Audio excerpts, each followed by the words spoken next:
This is Paul from Drums and Rums, where the backbeats meets the spirits. And as you can see, I'm on location again. Well, I guess if you're listening, you can't see, but watch the video, you'll see what I'm talking about.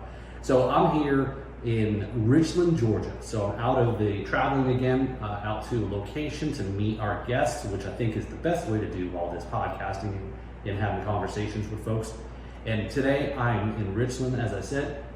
Where is Richland, Georgia? Southwest Georgia. And why am I in Richland?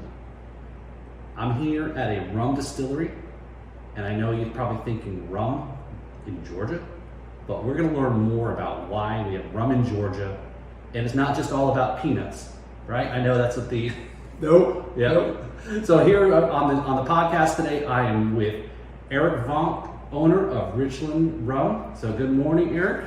Good morning, Paul. Yes. Pleasure to be with you. Yes. So again, as we were talking a little bit there before we started, was how I learned about you, and I'm starting to get into, about 2 years ago, more seriously into learning more about rum and other than the big names, which we won't say who they are, but I think everyone knows what we're talking about, right? Is getting that word out there. All these different companies, distilleries, people got great stories, hardworking, the pandemic, right? That was very difficult, I'm sure, for everybody, especially smaller companies. But so where does this all start? Richland Rum, and how did we end up in Georgia, right? Because we're not in the Caribbean, we're not in Florida, we're not in Barbados, right? Georgia. No, but it does start in Indonesia. Okay. Wow, we just totally, it's like Where in the World is Carmen Sandiego episode, right? Yeah, exactly. We'll go through a journey around the globe and end up in Richland, Georgia. No, but seriously, I was born in Indonesia and raised in Holland. And Holland has a long history in trading in rum. The East Indies, right? Absolutely. Because the former colonies used to grow a lot of sugarcane, and a lot of the sugarcane or the molasses that was left over after making sugar was used to make rum, and in many places around the globe. My family, my grandfather, my mom's dad, he didn't make rum or wasn't involved, well, other than probably in tasting a lot. But he had this enormous collection of rums from all around the world, with an emphasis on Asia and Indonesia.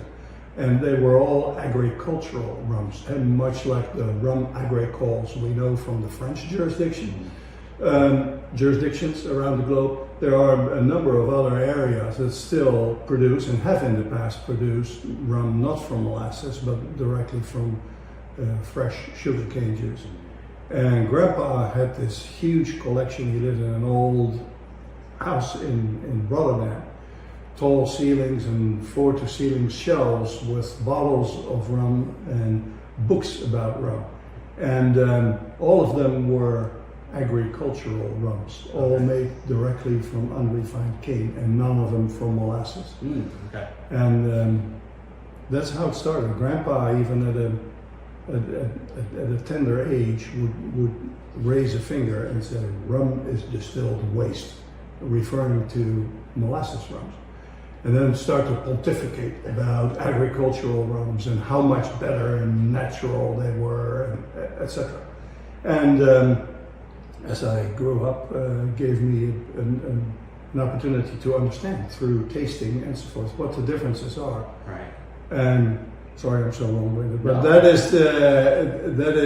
that's how it all started. It left me with an impression, or with the desire to, if it were ever possible, to grow cane and make rum. And so decades later, I find myself in southern Georgia, no, really, frankly, in Atlanta, and find out, I didn't know it, that southern Georgia used to produce a lot of sugarcane. And that is where it all of a sudden went. The light bulb hit. I got to do this. I got to find some land and see if we can grow some cane and make rum. And that was in the mid-90s somewhere, and the rest is history. So at that point, you weren't into the spirits or the distillate business just yet? No, not at all, not at all. I had experimented a little bit here and there.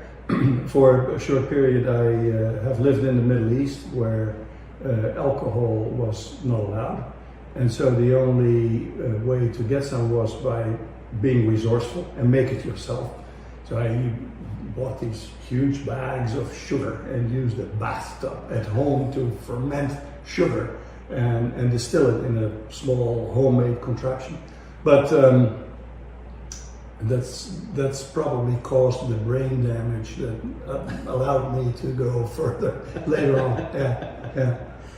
Yeah, it's usually people that are creative and inventors, and there's usually something. Yeah, something went awry, a short circuit in there. But yeah, you don't have that creative. So that's really fascinating because that's a journey from where in Indonesia, and I was reading a book with a past guest who was on, Matt Murphy, was an author from Australia.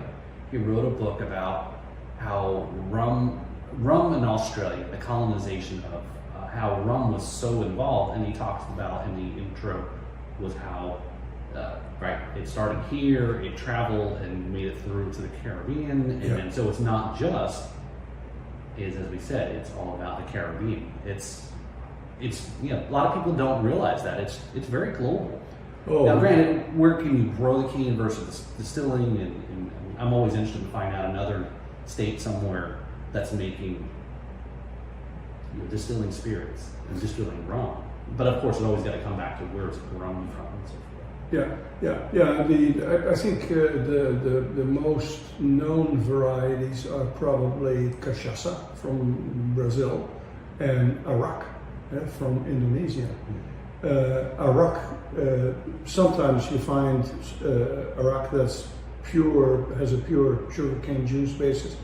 Sometimes it's fortified by another distillate of something for a small portion.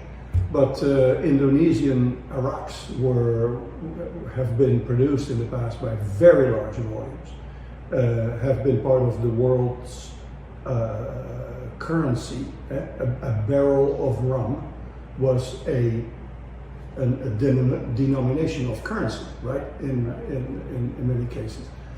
And a barrel of arak had its own special value.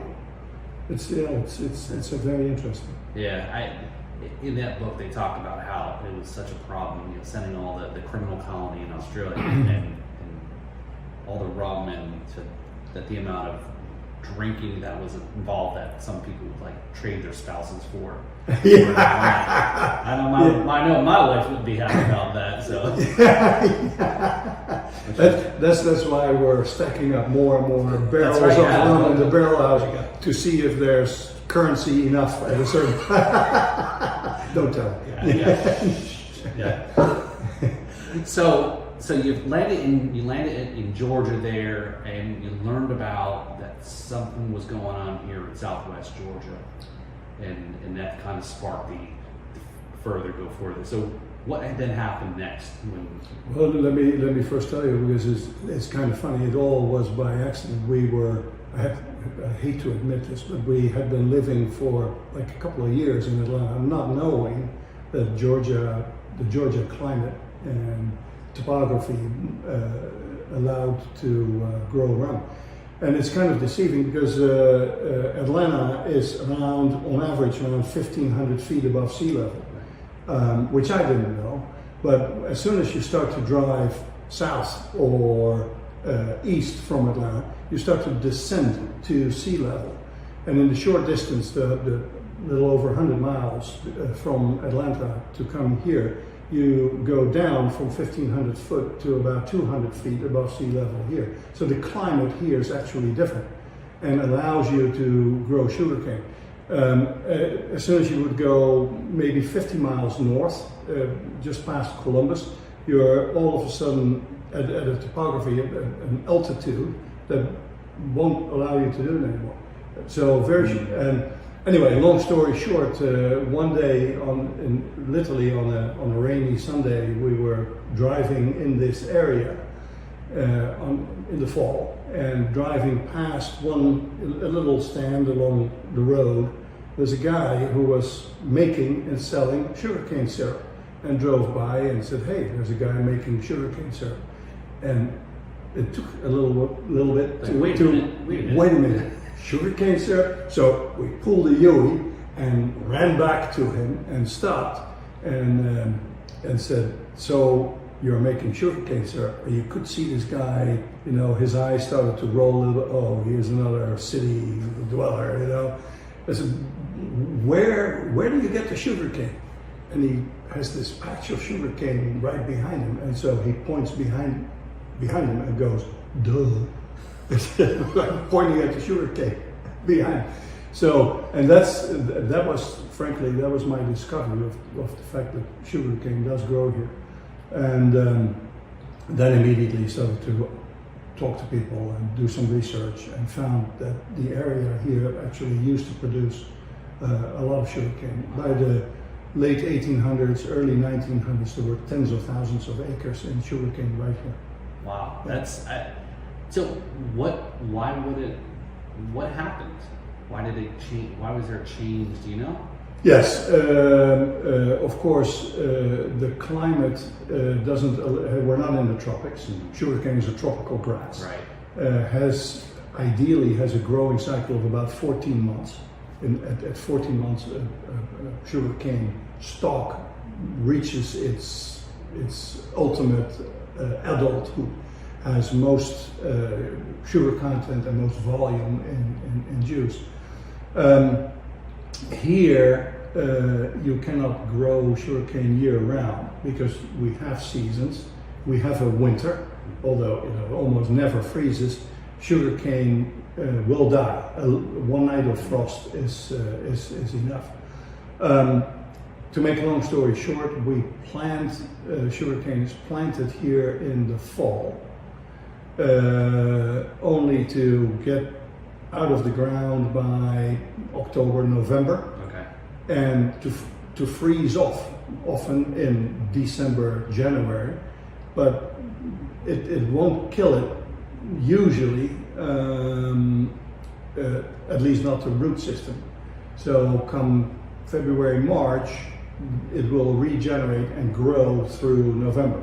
Then in November you have to hurry and harvest everything as late as possible, usually around Thanksgiving, first week of December kind of time frame, and get everything in before there's any chance of frost. So this is a long story about yields. Yields will here, because of the seasonal growth. Quick turnaround, right? Because you now got to put more back in the ground. Exactly, and do it at one time. As whereas in the tropics, you just do it month by month or week by week. You replant, and 14 months later you can harvest that again. So it's all strip grown usually, and you produce continuously. Here you produce once a year, and of course the cost associated with that has over time made it impossible to compete with growers in the tropics. That's the story. A little bit south of here, of course, Florida still produces quite a bit of sugarcane.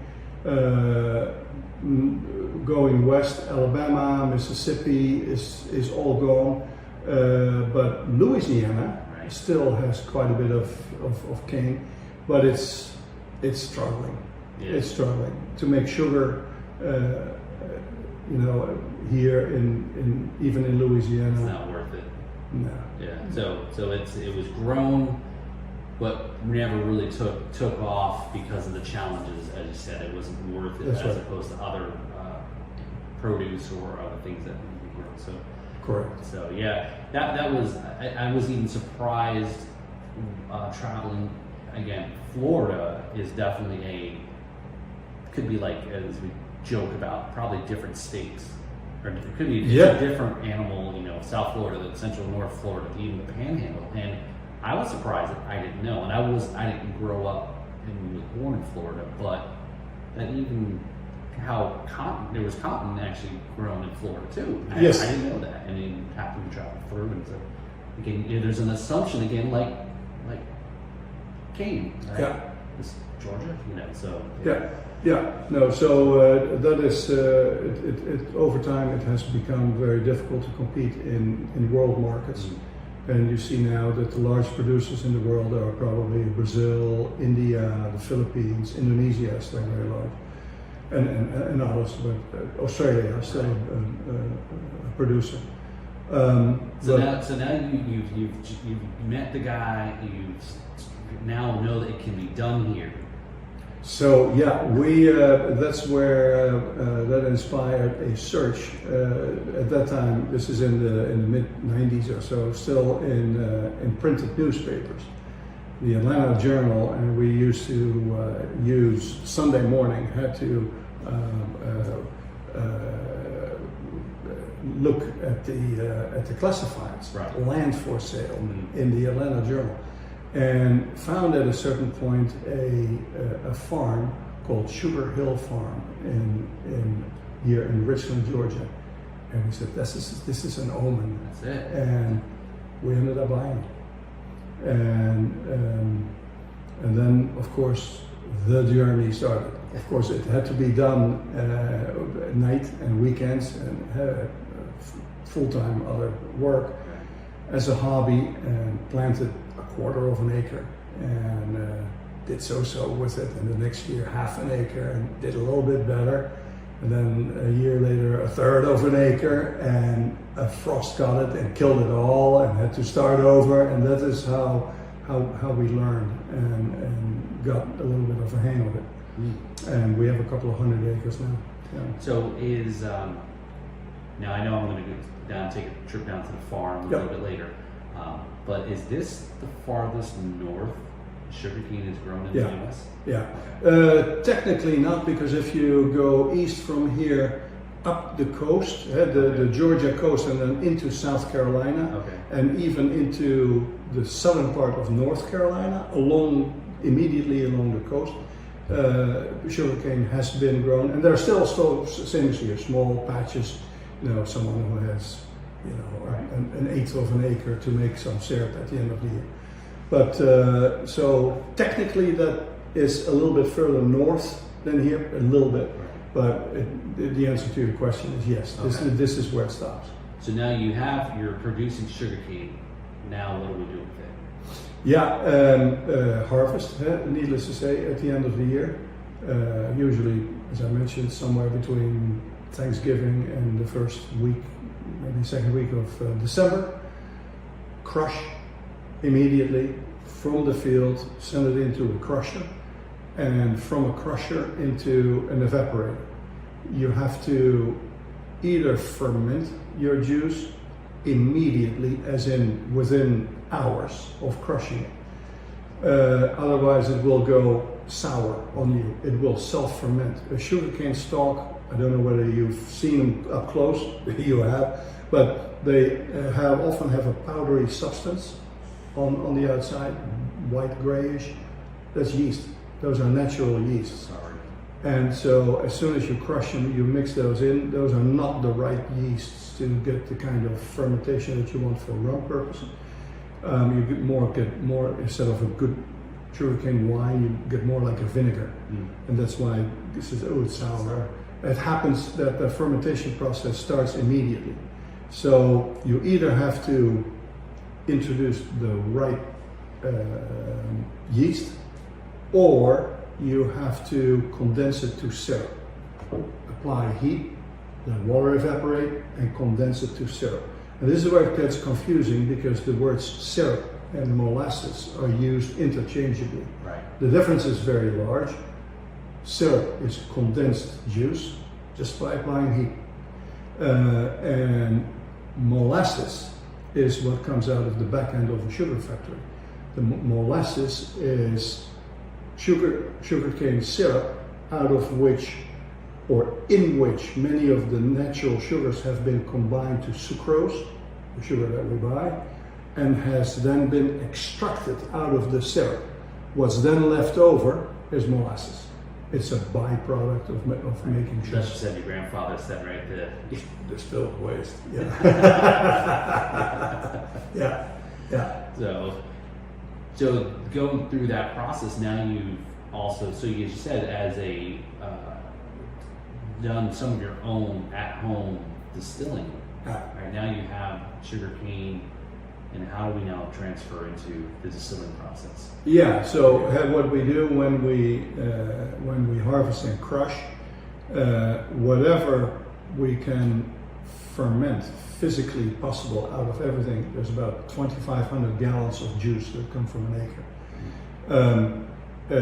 Whatever we have the capacity to physically the capacity to ferment as juice, we do.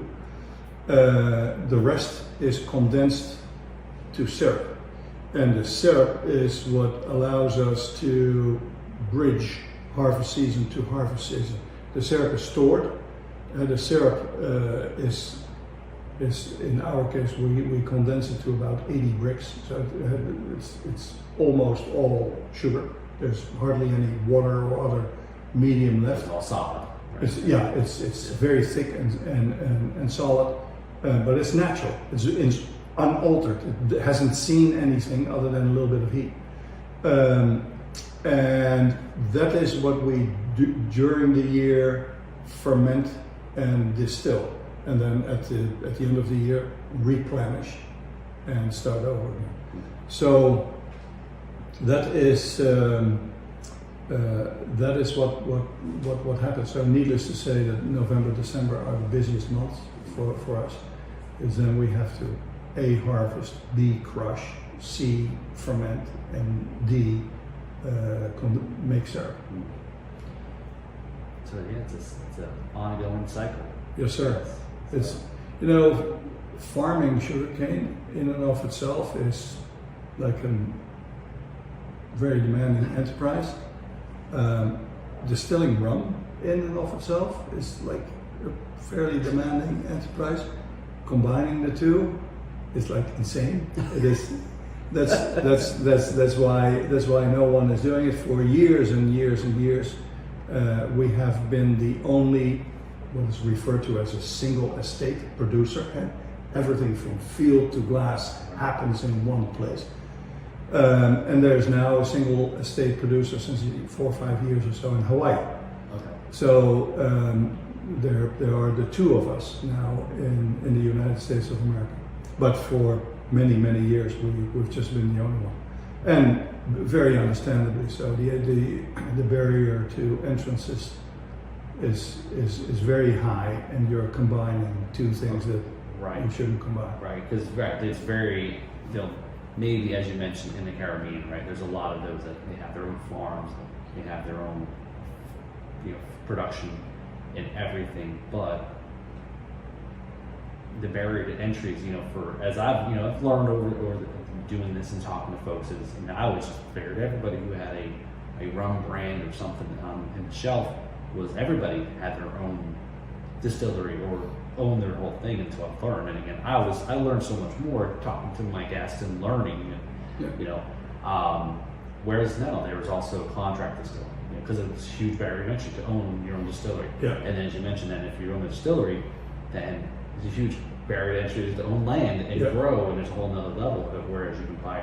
So your sugarcane, is it solely just for yourself, or do you sell?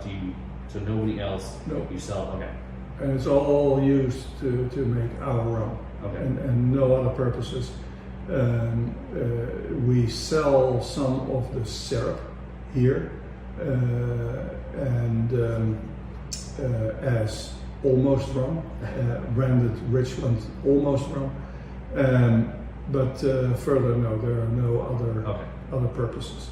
Purely completely dedicated to making rum. And you'll be impressed when you see it. Yeah. So has there been any interest? Has there been any approach to you to try to, or is it just you just make enough sugarcane for what you need, or there's? I mean, I'll tell you, you're not going to grow sugarcane and have excess without not thinking about it. But I'm just curious, because I know there's other people have to source from other locations. So far we have not done that. In the future we may augment our own single estate rum buy a rum still made from syrup. We will not make rum from molasses. That's it. And I don't want to put a value judgment on it. There are very good molasses rums, but it's a different product, right? And it's like a red wine and a white wine, or whatever, or a wine and a port, or whatever you want to compare to. But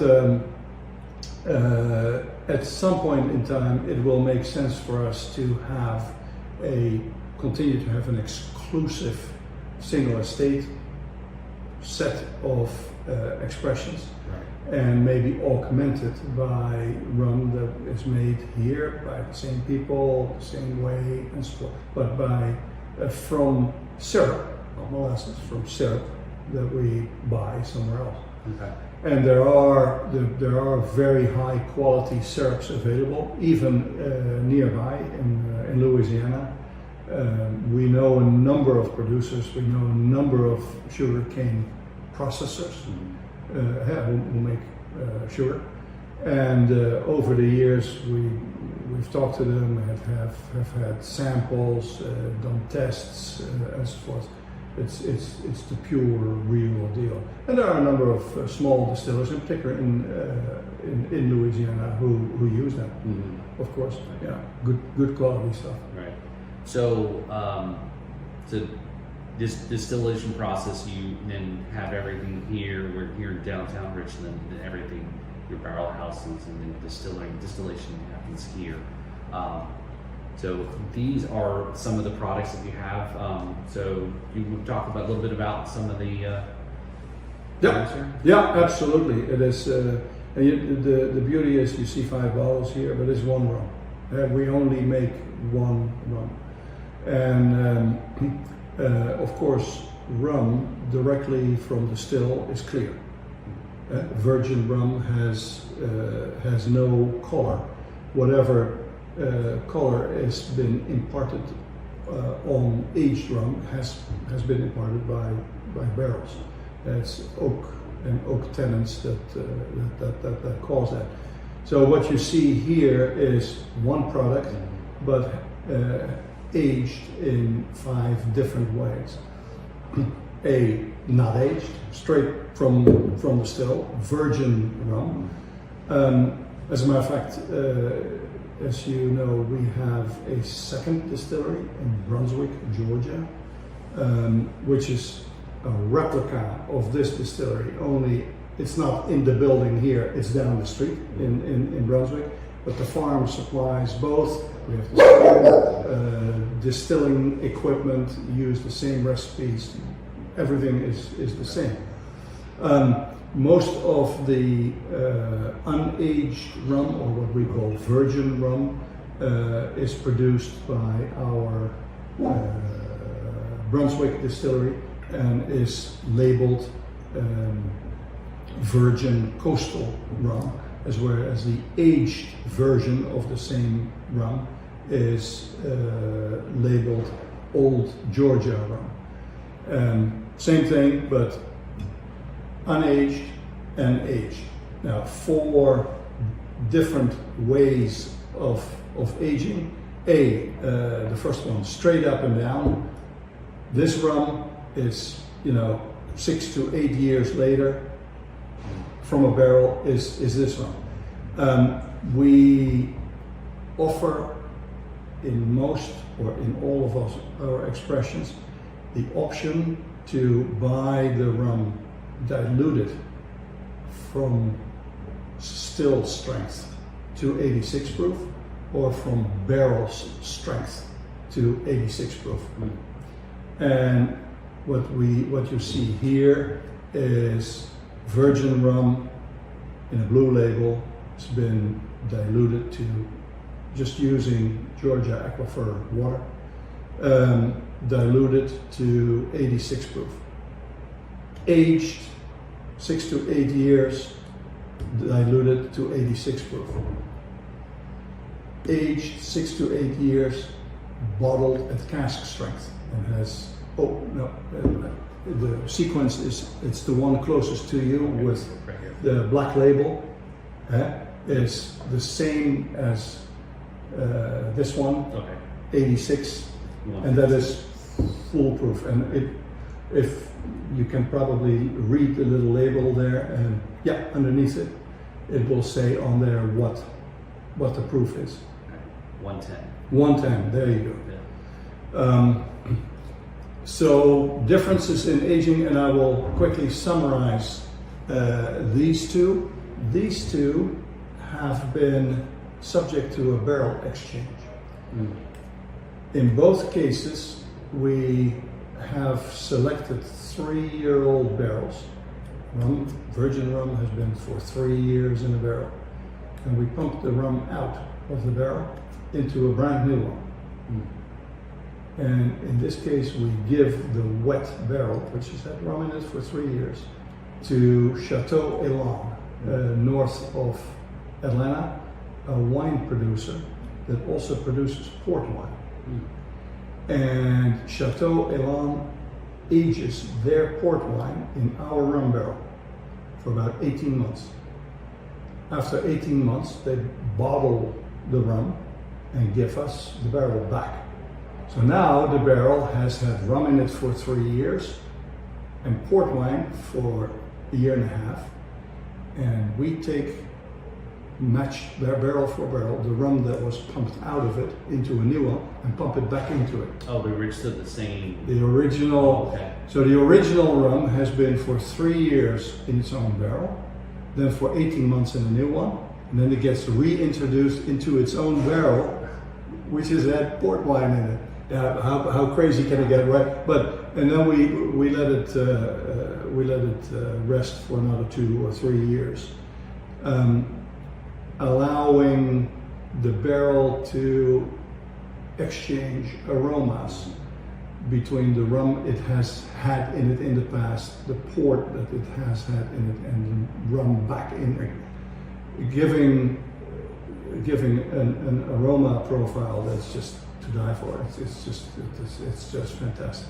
We do the same thing with a beer brewer. Okay. Terrapin Beer Brewing Company in Athens, now owned by Miller. And same thing, 3-year-old barrel, and they age a milk stout, a heavy, dark beer in there. Same kind of period, 18 months. After 18 months, the milk stout is kegged. We get the barrel back and give it back its own rum. I wish I could say that I was the brilliant inventor of that thought. I am not. That is Spike Bukowski, one of the founders, or original founders of Terrapin Beer, who was here one day and said that. He said, you should use a milk stout or an IPA barrel, a heavy. Yeah. And I said, it's too bad. Yeah. Spike, that you do not understand rum, because rum and like beer, no. And he kept pushing and explaining, and so one day I thought, okay, let's try one barrel, and if it is not working, we've ruined a barrel, retail value, a lot of dollars. Right. So we did, and even after trying and testing and smelling, after 3 months, 6 months, we said, oh my God, he was right. It imparts a bready, hoppy, creamy notes to the rum, which are super complementary. And the cask exchanges, the Terrapin cask exchanges, are amongst our most popular rums.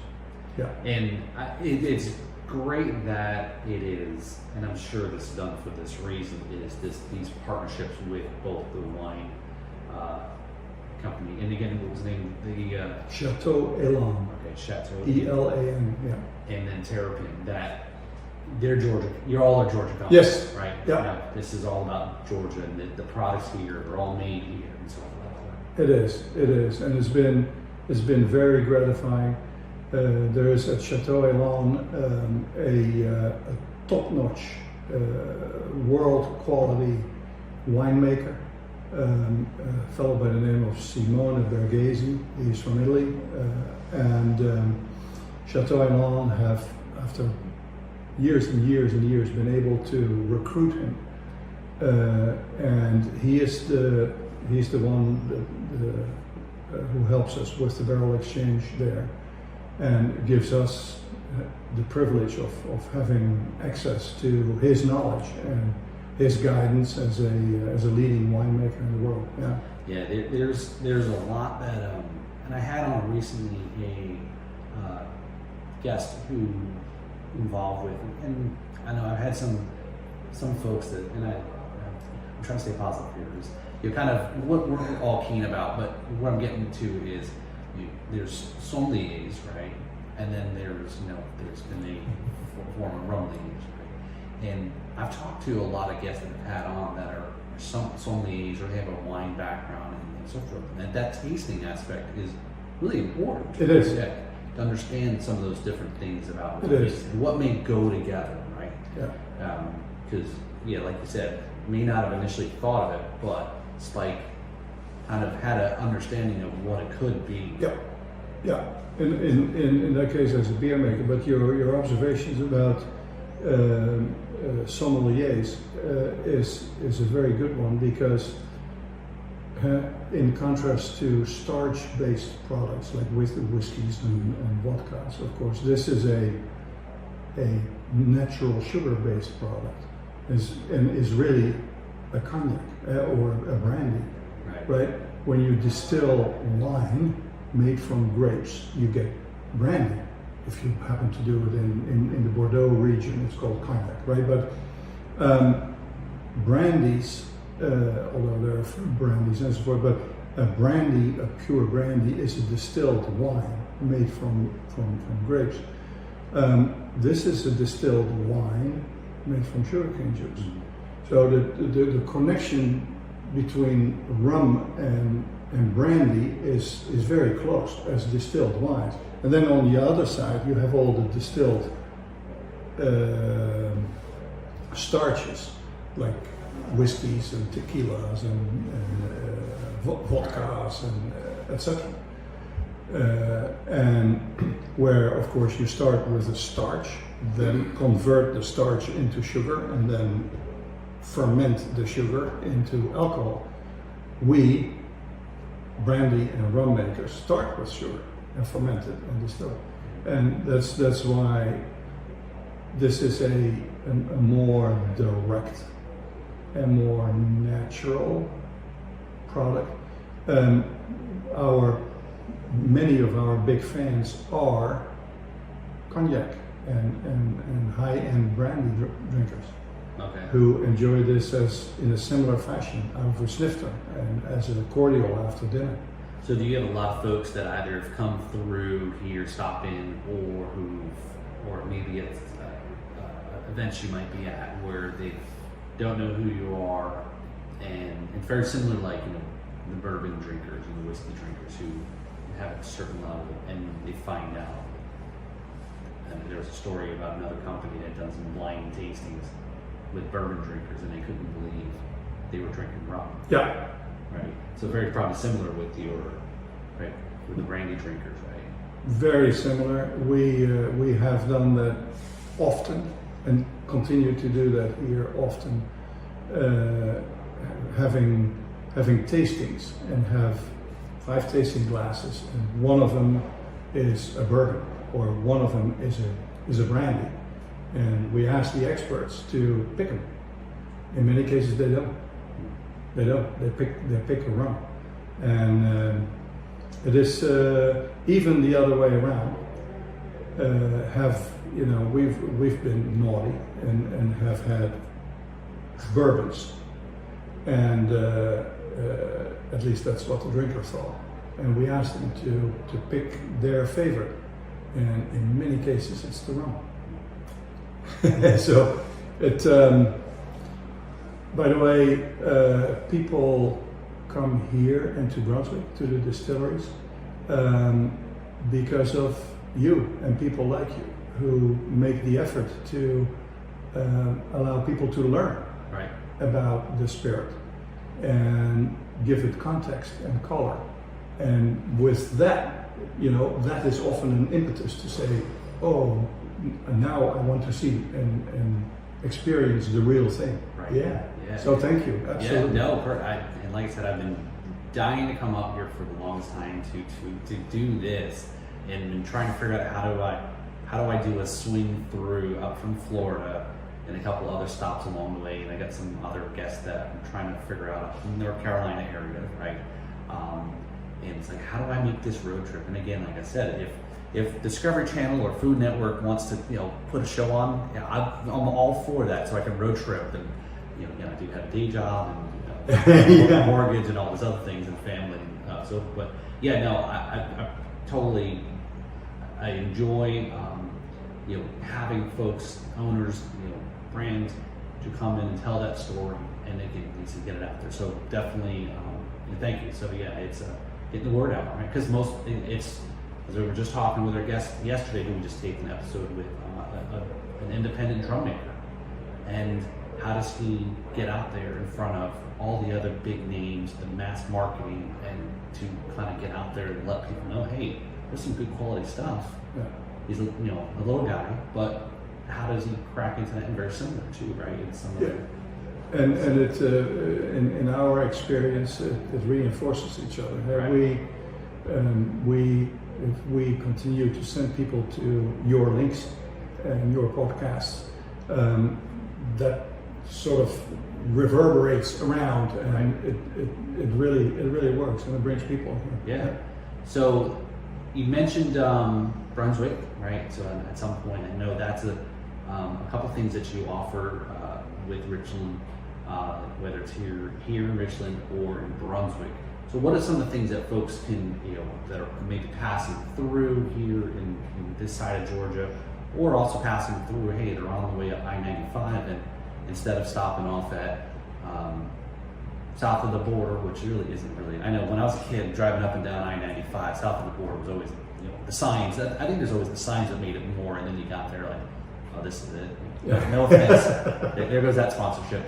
But yeah, but similarly, like with Brunswick, right? Because that's fairly, how far off of 95? It's not too far. No, right? it's almost immediate on 95. Okay. As a matter of fact, it's one of the points where I-95 comes closest to the coast. Right.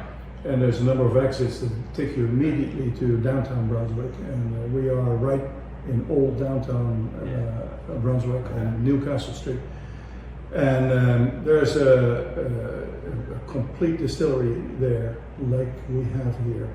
There's a tasting room, there's a retail store, it's open for tours, like we are here, Monday through Saturday from 10 till 6. Both places are open, both places produce. People will always be able to see production going on, taste some rum dripping out of the still, virgin rum, and people are usually very amazed about the sweet, flowery, caney, grassy notes that are there, and even at full proof. And knowledgeable people who always take the time to explain what we do and why it is different. And of course, a full opportunity to buy rum, our rum tasting. That's in both cases. Only here is where we age, and whatever we produce in Brunswick is either bottled as unaged rum and or sent here to be barreled and aged. And so this place is a little different because we have our barrel houses here, and of course, this is where the farm is. Right. Okay. So everything is the virgin rums distilled in Brunswick, Yes. then brought back or bottled there. Yes. Right. Bottled there and brought back here. This has been brought here and bottled. Okay. So no offense, it's not that I didn't want to go to Brunswick. I wanted to come to Richland. So no offense to everybody, your Brunswick locations. I will get there at some point, but I was like, I want to go where it's all, the whole form, the whole experience, right? Our folks, the big objective that we have with our team in Brunswick is to have the name of the city turned into Brunswick with an M, and we're on our way to that.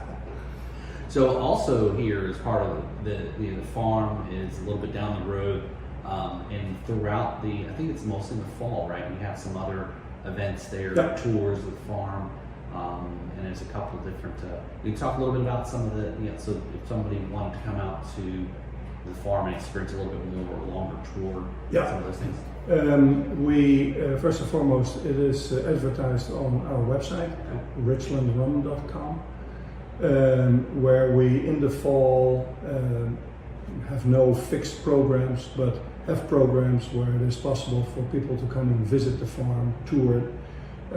We most of it do it by ourselves. In some cases, we do it with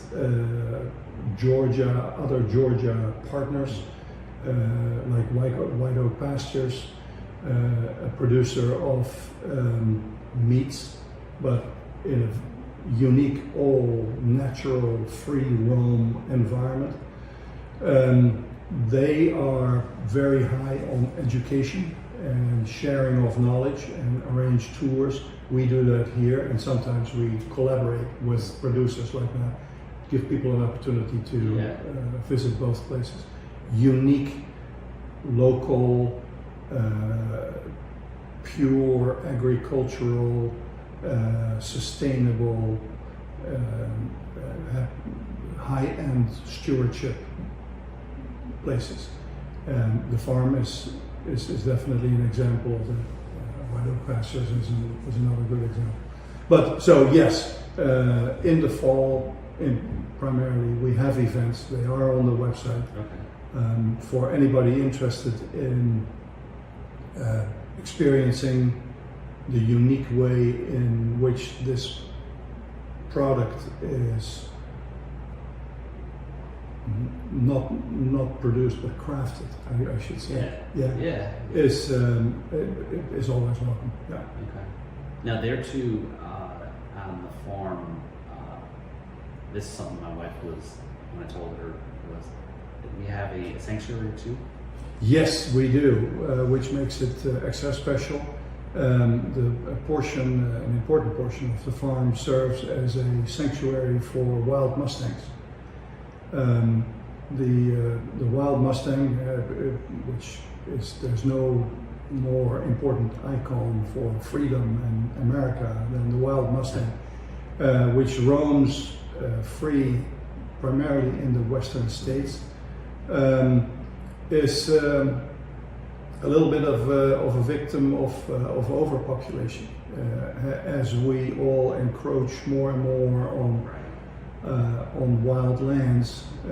Mustangs are increasingly being displaced and are captured by the government, by the BLM, the Bureau of Land Management, and are very inhumanely kept in holding pens where there are tens of thousands of mustangs. And there are a number of brave people like my wife Karen, who have taken it upon themselves to take on a few of them. And we have 22 who roam free, which out of the tens of thousands hardly is a drip in the bucket, but it draws a lot of attention for the issue that is there. And so, yeah, that is another very unique feature of the farm, where there's sugarcane on one side and wild mustangs roaming around on the other. It's amazing. Yeah. And that's great, because to take up a cause like that is, there's so much that as the country grows and right, a lot of land is lost for natural things that existed. And so hats off to Karen. It is a very good cause, and it is over the years. I have to say, the direct contact with the wild horses has changed my view on wild animals, on wild horses in particular, but on wild animals and almost life in general. It's amazing the interaction that can be there. And I just heard the other day that Ringling Brothers, the circus, is starting back up, but without animals. Yeah.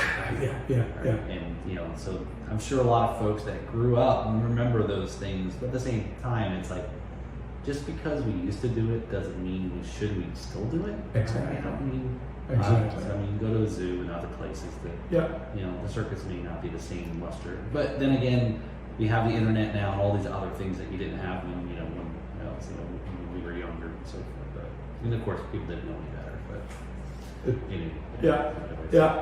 This anyone interested in it should listen to Elton John's song "Live Like Horses."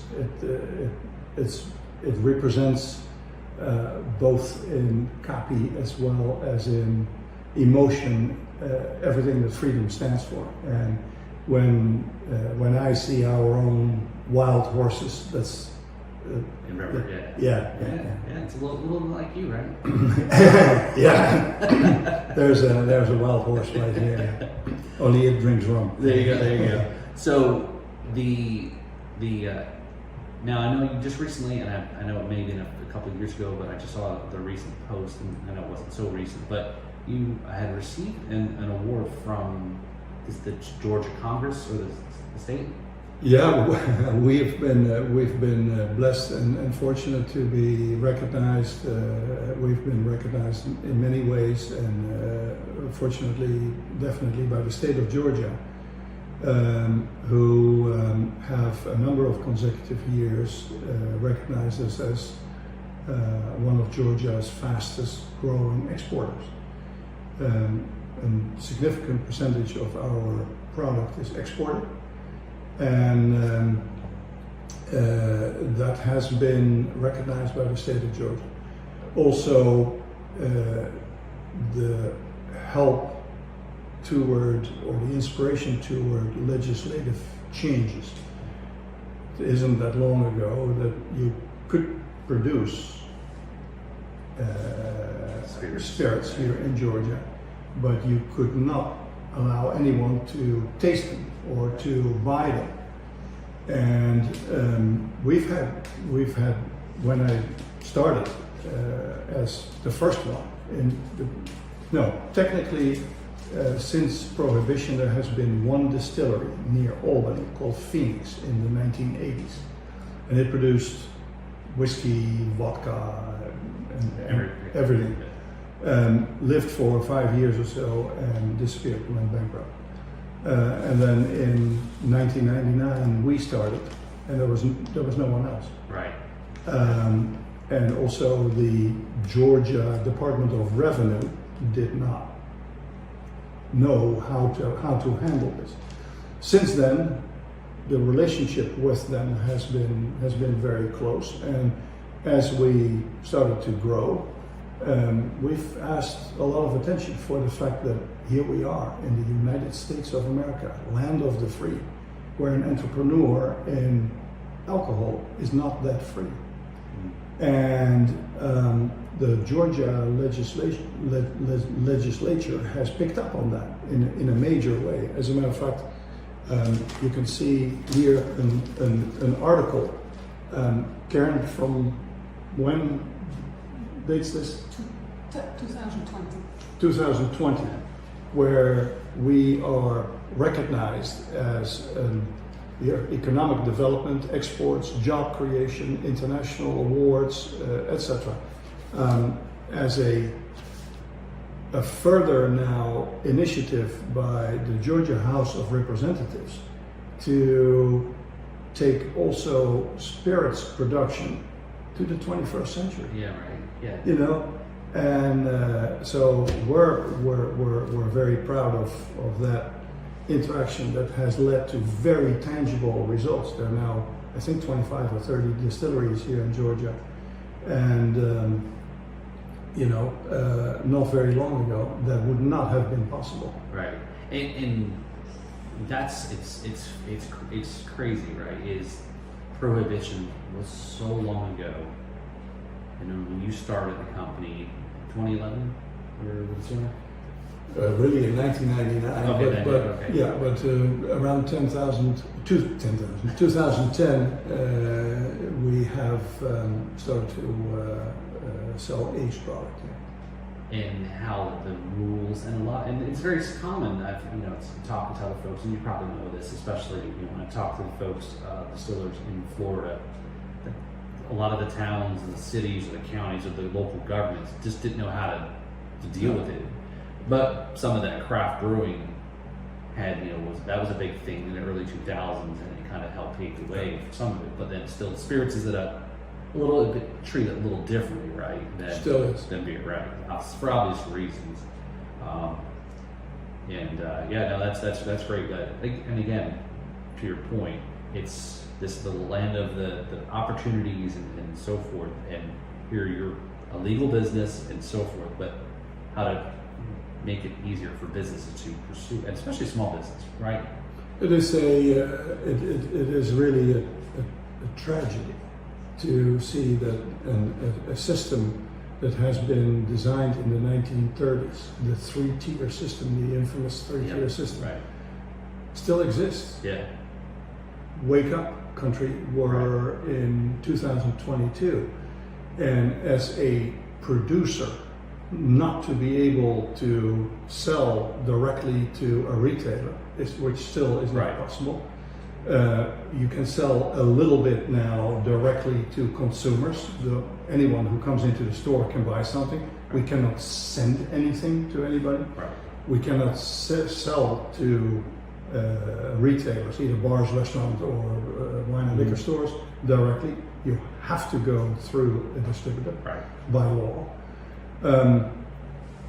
Do you have it set up on the website through and I know there's a couple in Florida that have the ability to go through another company? Yes. Okay. So we have an online store where you can order directly if you live in certain states. Oh, okay. It's not in all states, but it's in 30 states or so. We can ship through a very complicated mechanism, but had to do it legally. Right. But yeah, if you go to richlandrum.com, there's an online tab, and you can order rum there. Yeah. My 3 barrels that I have are been all bought here. Fantastic. I have not bought online, but those definitely it's a great way to segue into checking out the website too. So and you're right, it's so difficult because to buy the spirits, especially that are the distribution is a huge thing. And I know that was something recently they passed in Florida too. Very similar last year, the governor signed it that allowed on-premise distilleries to be able to sell their own products and then be able to sell drinks on their premises. So a lot of distillers now are opening up a little bit more, expanding their business to try to keep people in there too. So it is what a novel thought that a producer can actually sell its product. Right. Yeah. I make it, but I can't sell it to you. Right. That's. It was Paul. It was very interesting in the early years. The Speaker of the House, David Ralston, visited us, and had in a very positive spirit, learning about it, and said, "Wow, not in Georgia. How can we change this? How can we open this up?" And he visited us, and at that point, right across from the barrel house on the other side of the street, there was a little store called the Rum Store, or the Distillery Store. And the Distillery Store was owned by someone from Atlanta, and had a license and sold only rum from it was independent store, weekend owned store, as you know. And so David stands in the door opening of the barrel house and looks across the street, and he says, "Oh, you all have a store there?" And we had to say, "Well, Mr. Chief Legislator, that is not allowed, as you know." And so there was an opportunity to go on, and he has his entourage and press and so forth, to say, "Look, the rum, Richland Rum, sold in that store is the rum with the highest carbon footprint in the world. Because if that guy orders his 6 cases or 10 cases from our distributor in Atlanta. The distributor in Atlanta sends a little van to here, pick up the 6 cases, then drives back to Atlanta to check it into a bonded warehouse, then turns around and delivers it across the street. Can we make sense out of that? And he said, not on my watch. And so, you know, it's been the house in particular, David and local representatives and so forth, and the whole body that have been, those are Georgians. Those are business forward thinking people who have made an enormous difference and have made it possible for us to create jobs, to create exports, to renovate buildings in Richland and in downtown Brunswick that otherwise would have been falling to pieces, and that's thanks to them. Yeah, I think it goes to the business, right? Businesses creates jobs and creates part of the economy and everything. So pays taxes and there's an equal balance between government has to help as they help individual citizens, but then there's a fair share. So. These guys have been facilitators, and that's the form of government that is attractive to an entrepreneur. Right. Yeah. All right, so as we're getting ready to land this, I know you've got something come up here, so I'm going to try to make this quick. So I know you listen to the podcast, so you know what's coming up here next is the rapid fire segment. So are you ready for the rapid fire segment? Yes, sir. Yes. Okay, here we go. So in 4 beats or less, neat or on ice? Neat. Okay. All right. So I know you are a little bit of a musician as well. You do play the piano. And piano is percussion. It's a percussion instrument, as you know, right? And harpsichord too, right? Yes, I do. Right. Yeah. We may have to save that for another segment there, so we're going to learn about that. And you do music real quick. Segue is you do have some live music at the Brunswick location too, right? Typically. Used to. It's used to more, but very light, more in the jazz direction. Yeah. Okay. So all my jazz listeners and guests who have come on, so definitely stop on through Route 95. So, so in 4 beats or less, so music related, what's the best concert that you've been to? I would have to hesitate between Elton John and the Rolling Stones. Oh, okay. That's some top-notch stuff there. So all right. So in 4 beats or less. So, where's your ideal vacation spot? Since you've traveled a lot around the world, where's your go-to? Right here, Georgia. Immediately, enjoy traveling around the world and seeing things, and always further and further confirming how unique this state is. It's in all its aspects, in its topography, in its climates, in its vegetation, its proximity to water, the amount of inland water that is there, the aquifer system, the river system that it has. It's fantastic. It's vacation land. It's Georgia is very very varied, as you mentioned. You were talking about the elevation earlier. The topography is part of the foothills of part of the Appalachian, right?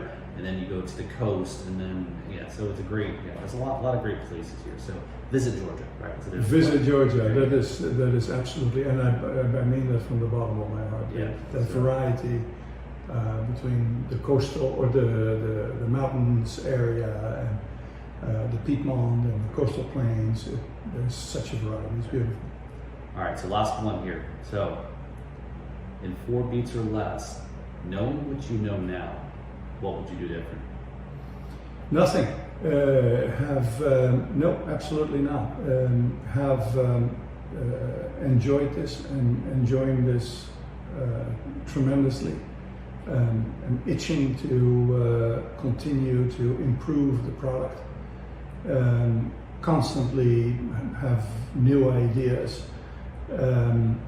Don't want to change anything in terms of adding other spirits or other varieties.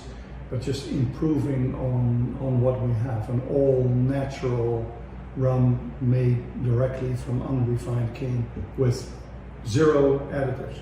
The only thing that you will find in this bottle is sugarcane juice and water. There's nothing else been added. So the answer to your question is not much.